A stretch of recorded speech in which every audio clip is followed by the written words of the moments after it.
And this is what I said, in Operation Sindoor also, war and politics was happening as a parallel kind of phenomenon, and it was being exercised also through communication, which I mentioned initially, both direct and indirect communication.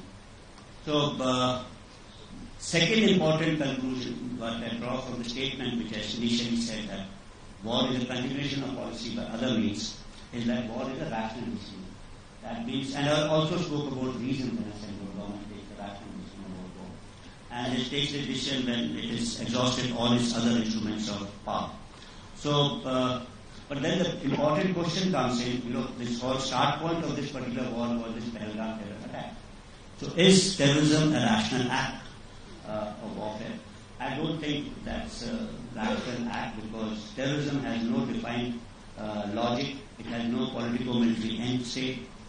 Terrorism is a means and an end in itself. Terrorism is a form of warfare that defines rationality.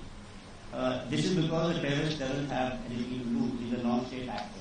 If he doesn't have a state, he's not worried about territory, people, or the ideology, which form the three important constituents of the state. So this is terrorism absolutely irrational if it is happening in standalone mode. But what happens when there is about state-sponsored terrorism? Is this rational? Think that this seems to be a rational decision when state is employing terrorism as an instrument to achieve political objectives. And say so it's a reasoned kind of a decision the state takes, and so as our adversary is concerned, he's taken the decision that to bring India by 1,000 cuts.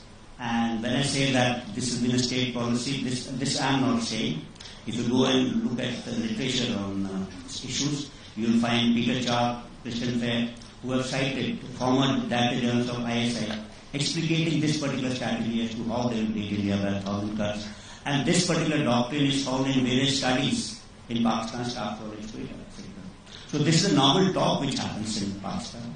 And of course, officially we know in 1965, Zulfikar Ali Bhutto declared a 1,000-year war against India when he addressed the United Nations Security Council. And probably Ziaul Haq gave form to this particular doctrine of 1,000 years war. And someone added this 1,000 cut into it.